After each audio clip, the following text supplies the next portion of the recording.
diplomatic showdown is now unfolding between Moscow and Tokyo over the Kuril Islands. Japanese Ambassador Akira Muto was summoned to Russia's foreign ministry on August 18th, following Tokyo's protest over President Vladimir Putin's visit to Iturup in a tit-for-tat move by Russia. According to reports, Muto finally appeared after previously declining to attend and left the ministry after roughly 30 minutes. Our Japanese colleagues' neighbors have, of course, crossed the bounds of decency in their perfectly unacceptable statements that the President of the Russian Federation cannot visit any part of the territory of the Russian Federation. The summons came after Putin visited Iturup on August 13th, his reported first visit to the disputed island chain. Russian state media said he toured a school, hospital, and fish processing facility. Tokyo strongly objected, with Prime Minister Sanae Takaichi calling the visit absolutely unacceptable, while Foreign Minister Toshimitsu Motegi formally reiterated Japan's claim over the southern Kuril Islands.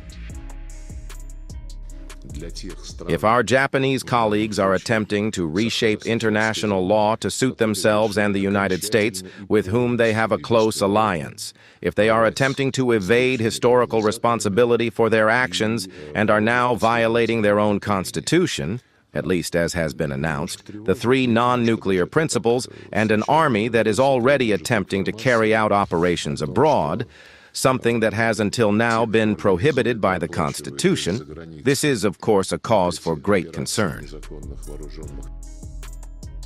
Moscow has sharply rejected Tokyo's position. Russian Foreign Minister Sergey Lavrov said Japan had crossed the bounds of decency by suggesting that the Russian president could not visit territory Moscow considers Russian. Lavrov also questioned Japan's increasingly security-focused course, pointing to its alliance with Washington, constitutional restrictions on military activity, and its stated 3 non-nuclear principles, according to his remarks. But if they wish to divert attention from this frankly aggressive militaristic course by making such attacks, pardon my blunt language, on the Russian Federation, accusing us of violating international law, then I would advise them to mind their own business instead. They have plenty of such issues at home. The diplomatic tension intensified further over the ambassador's earlier absence. Lavrov said Moscow had summoned Japan's envoy but received an unclear explanation from the embassy. According to Lavrov, Japanese officials said Muto could not come on August 14th or August 17th because he was either outside Moscow or unwell. Moscow ultimately received the ambassador on August 18th, ending the delay. We immediately summoned the Japanese ambassador. We didn't get a very clear response from the embassy.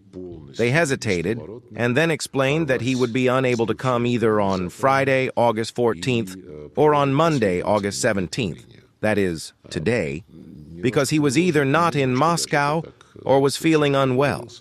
We never quite understood this. It is, of course, surprising, because the ambassador is renowned for his boundless energy.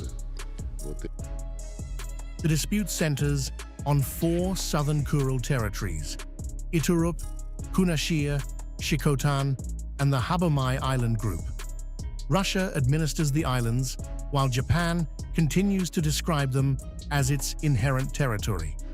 The latest confrontation now puts that long-standing dispute back in the diplomatic spotlight, with Muto's brief meeting in Moscow underscoring how sharply relations have hardened over Putin's Iturup visit.